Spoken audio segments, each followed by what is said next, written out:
श्री गुरवे नमः। मुंडकोपनिषद द्वितीय मुंडक। प्रथम मुंडक में द्वितीय खंड में अपर विद्या स्वरूप फल बतलाया गया है। उसकी तुच्छता दिखाते हुए उससे विरक्त होने की बात कहकर पर विद्या प्राप्त करने के लिए सद्गुरु की शरण में जाने को कहा है।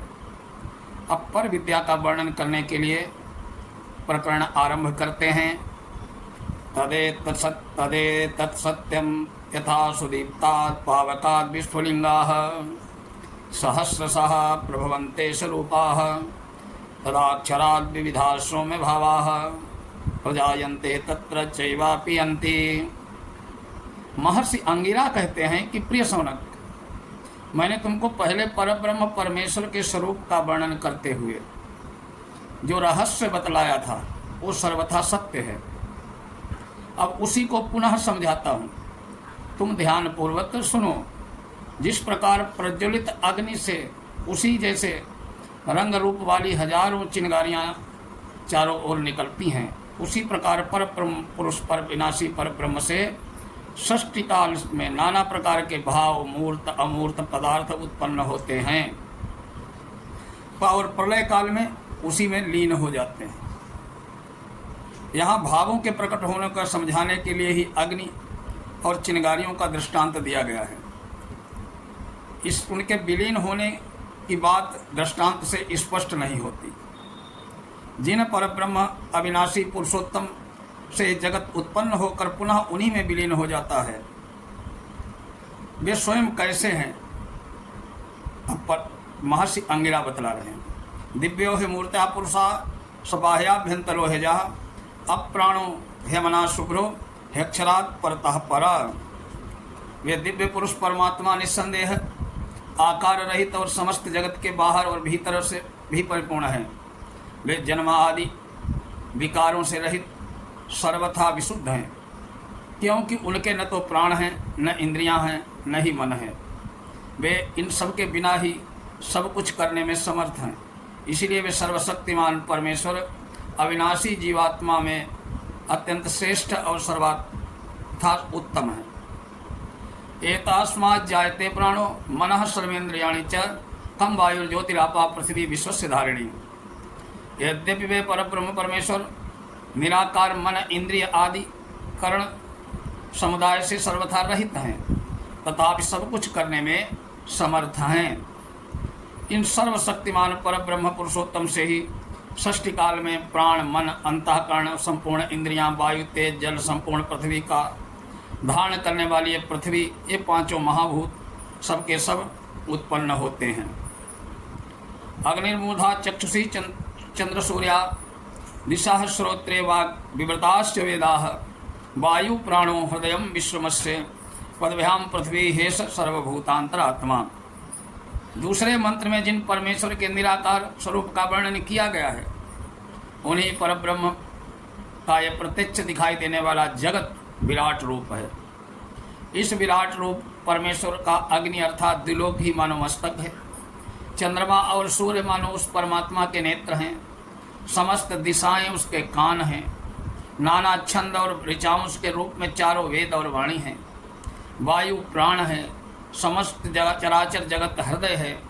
पृथ्वी मानो उस परब्रह्म परमेश्वर के पैर हैं। यही परब्रह्म परमेश्वर समस्त प्राणियों के अंतर्यात्मी परमात्मा हैं।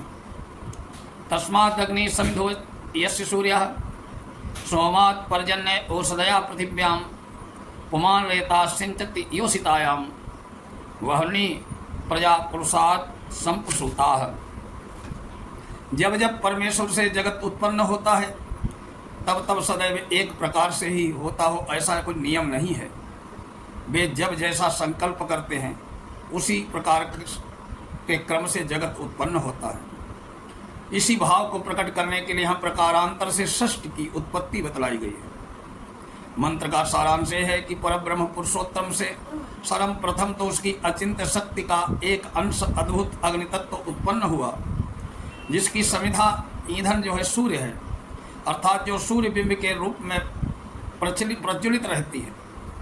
अग्नि से चंद्रमा उत्पन्न हुआ, चंद्रमा से सूर्य की रश्मियों में सूक्ष्म रूप से स्थित जल में कुछ शीतलता आ जाने के कारण मेघ उत्पन्न हुए। मेघों से वर्षा द्वारा पृथ्वी में नाना प्रकार की औषधियाँ उत्पन्न हुई। उन औषधियों के भक्षण के उत्पन्न हुए वीर्य को जब पुरुष अपनी जाति की स्त्री में सिंचन करता है तब उससे संतान उत्पन्न होती है। इस प्रकार परब्रह्म परमेश्वर से नाना प्रकार के चराचर प्राणी उत्पन्न हुए। तस्माद् सामयों से दीक्षा यज्ञाश्च सर्वे कृतवो दक्षिणाश्च संवत्सरश्च यजमानश्च लोका सोमो यत्र भवते यत्र सूर्यः। उस परमेश्वर से ही ऋग्वेद की ऋचाएँ, सामवेद के मंत्र, यजुर्वेद की श्रुतियाँ, यज्ञ आदि कर्मों की दीक्षा, सब प्रकार के यज्ञ और क्रतु, उनमें दी जाने वाली दक्षिणाएँ जिसमें वे किए जाते हैं, वो संवत्सर रूप काल, उनको करने का अधिकारी यजमान, उनके फल के रूप में सब लोग जहाँ चंद्रमा सूर्य प्रकाश फैलाते हैं वे सब उत्पन्न हुए। तस्माच्च देवा बहुधा संप्रसूता साध्या मनुष्या पशवो वयांसी प्राणापानो व्रीहेयवो तपश्च श्रद्धा सत्यम ब्रह्मचर्यम विधिश्च। उस पर ब्रह्म परमेश्वर से ही वसु रुद्र आदि अनेक भेदों वाले देवता लोग उत्पन्न हुए हैं। उन्हीं से साध्यगण, नाना प्रकार के मनुष्य, विभिन्न जातियों के पशु, विभिन्न भांति के पक्षी, अन्य सब प्राणी उत्पन्न हुए। सबके जीवन रूप प्राण और अपान तथा सब प्राणियों के आहार रूप धान, जौ आदि अनेक प्रकार के अन्न भी उन्हीं परमेश्वर से उत्पन्न हुए। उन्हीं से तप, श्रद्धा, सत्य और ब्रह्मचर्य प्रकट हुए तथा यज्ञ आदि कर्म करने की विधि भी परमेश्वर से ही प्रकट हुई। तात्पर्य यह है कि सब कुछ उन्हीं परमात्मा से उत्पन्न हुआ है। वे ही सबके परम कारण हैं। सप्त प्राणा प्रभवन्ति तस्मात् सप्तार्चिषः समिधा सप्त हेमाः होमाः सप्त इमे लोका येषु चरन्ति प्राणा गुह्याशयाः निहिता सप्त सप्त। उन्हीं परमेश्वर से 7 प्राण अर्थात जिनमें विषयों को प्रकाशित करने की शक्ति है, ऐसी 7 इंद्रियां कान, त्वचा, नेत्र, रसना, प्राण, वाणी और मन सहित इंद्रियों की सुनना, स्पर्श करना, देखना, स्वाद लेना, सूंघना, बोलना, चलना, मनन करना, इस 7 प्रकार की वृत्तियां अर्थात विषय ग्रहण करने वाली शक्तियां, उन इंद्रियों के विषय रूप 7 समिधाएँ, 7 प्रकार का हवन, बाह्य विषय रूप समिधाओं का इंद्रिय रूप अग्नि में निक्षेप रूप क्रिया, इन इंद्रियों के वासना स्थान रूप 7 लोक, जिनमें रहकर इंद्रिय रूप 7 प्राण अपना कार्य करते हैं।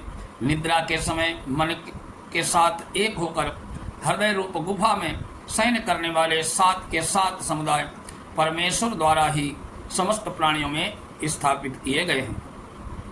अतः समुद्राग्रेश्च सर्वे स्याश्चंदने सदन्ते सिंधवा सर्वरूपा अतश्च सर्वा औषधयो रसस्य येनैश्च भूतैस्तिष्ठते अंतरात्मा। उन्हीं परमेश्वर से समुद्र पर्वत उत्पन्न हुए, उन्हीं के निकलकर आकार वाली नदियां बह रही हैं, उन्हीं से समस्त औषधियां और रस भी उत्पन्न हुए हैं, जिससे पुष्ट हुए शरीरों में सबके सब अंतरात्मा परमेश्वर उन सभी प्राणियों की आत्मा के सहित उन सबके हृदय में रहते हैं। पुरुषय वेद विश्वकर्मं ब्रह्म परमात्मम एतद्यो वेद निहितं गुहायां सो विद्या ग्रंथिम विक्रीति ही सोम। तप अर्थात संयम रूप साधन, कर्म अर्थात बाह्य साधनों द्वारा नियम किए जाने वाले कृत्य, परम अमृत ब्रह्म, ये सब कुछ पर ब्रह्म पुरुषोत्तम ही है। प्रिय सौनक, हृदय रूप गुफा में छिपे हुए इन अंतर्यामी परमेश्वर को जो जान लेता है वो इस मनुष्य शरीर से ही अविद्याजनित अंतःकरण की गांठ का भेदन कर लेता है, अर्थात सब प्रकार के संशय और भ्रम से रहित होकर पर ब्रह्म पुरुषोत्तम को पा लेता है, प्राप्त हो जाता है। आज मुंडकोपनिषद के 2य मुंडक का प्रथम खंड संपूर्ण हुआ। अगले वीडियो में मुंडकोपनिषद का 2य मुंडक का 2रा खंड होगा। तब तक के लिए नमस्कार।